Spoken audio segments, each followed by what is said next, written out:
All right, welcome back. The history of Coca-Cola here in Canada goes back a long time. To talk about that and to make some pretty cool, I guess we're going to be looking at something that's going to be introduced for Canada 150 right here on Daytime in moments, is the very lovely Justine Fletcher. How are you? I'm very good. Thank you for having me. Now, you're actually coming all the way from Atlanta? Yes, I did. I came from the archives in the Atlanta campus for Coca-Cola. Just to be here with us. Absolutely, and to celebrate with you in Canada. That is so cool. Yeah. So don't bring it out just yet, but we're going to be looking at some like special 150 stuff as far as Coke's concerned. Actually, yes, we have this book that's just coming out, and then we're going to have these Coke mini cans that will be available. So we are going to show them right away. Yes, yeah, absolutely. Show them right away.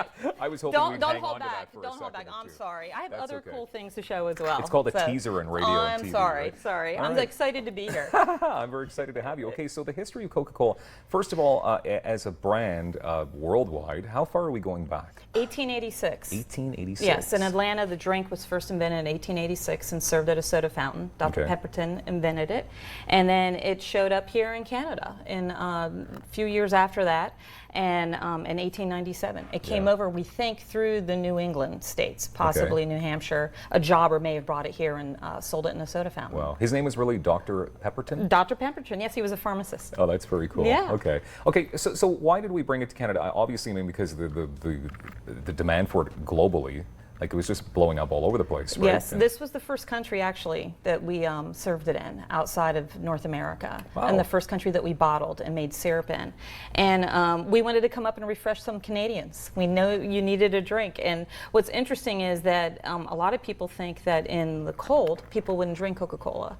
Actually, this was probably one of the largest producing countries in the world at the time, and people drank it no matter what the weather was outside. Oh, really? I actually have a printout over there that's kind of interesting. It shows a gentleman delivering some huskies and a dog sled. Oh, wow. And you know it was cold there, and they were drinking Coca-Cola. That's wonderful. I believe Coca-Cola is a year-round treat, obviously, right? And I just absolutely love it.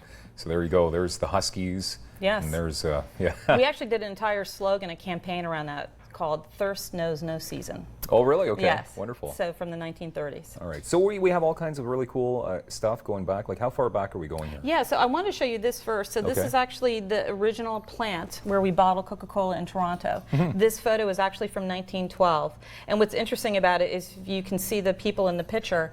Just a handful of people were producing the product at the time, and now we have over 6,000 people. 6,000 people. Sorry, in Canada? Yes, in Canada alone, in Incredible. over 50 facilities across the country. 50. Wonderful. And this is actually a lot of people don't realize that we do make Coca-Cola in Canada. We don't ship it from other places. And I find it, I really love these pictures because this is actually a print ad from 1917, and it says right on the bottom, made in Canada. Okay, made in Canada. And wonderful. then this picture are a bunch of employees getting ready to go on a picnic. This is from the 1920s, and it's been written on the bottom, Coca-Cola is made in Canada by Canadians. Okay. Oh, sorry. So put there's it back no down. doubt. Sorry. There it is. Sorry, yeah. All right, cool, awesome. And the bottling as well has changed over the years. Right. So what I wanted to show you too, first this six-pack, Coca-Cola invented the six-pack. A lot of people don't realize that. That's from 1923. Yeah. We invented it so that people could take the drink home and refresh themselves. Coca-Cola invented it. I perfected it. There you go, yeah. Six-pack, you know what I'm talking about? Yes, well, you know, the beer companies soon followed us. I was talking about Yes, my abs. I know, I know.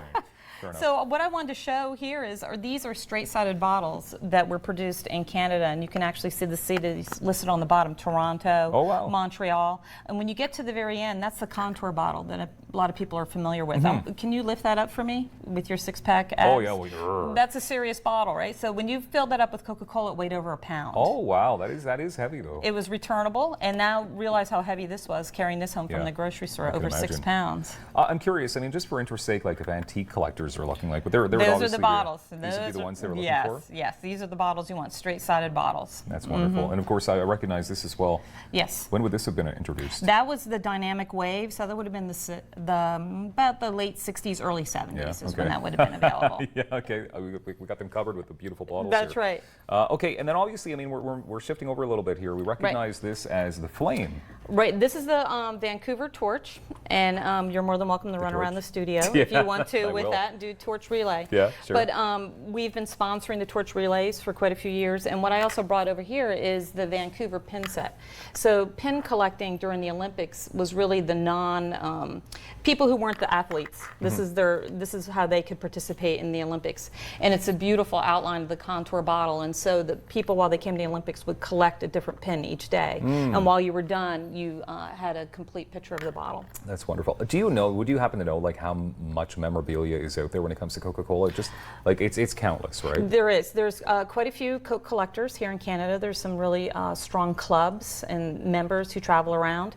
And luckily for you in Canada, you have some great stuff to collect. Yeah. If you go to maybe out to the Far East, there's not as much advertising that was done there in the early times as you have here. Okay. So there's a lot of really nice things and beautiful things to collect, just even starting with the bottles. Okay. Advertising. And as far as different brands of Coca-Cola, because you've tried a whole bunch of different stuff over the years, how many different varieties of Coca-Cola has there been? Well, if you talk about North America, it's different than here in Canada. We have a lab on campus, and they're constantly practicing. Yeah. And they use us as guinea pigs. We go in and we get to try out different drinks, and they that'd be fun. let us know whether we like them or not. But Coke was the very first tab, for instance, was invented in 1963 and wasn't available to then. And then Coke Zero, I understand that's one of your I drinks. love Coke Zero. Yes. Love it. Yes. Absolutely love it. Okay, tell us about this brand new book as well. What can we find inside here? So this book is great. The author came to the archives, and I worked with him over a year ago. So all the images that you find in here came from the archives.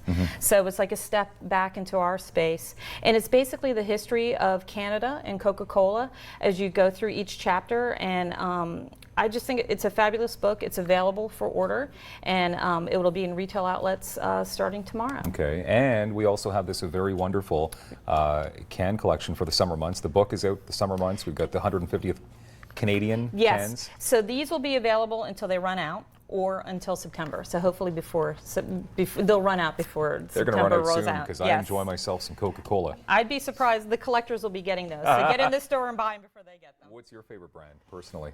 I like Coke Zero with vanilla.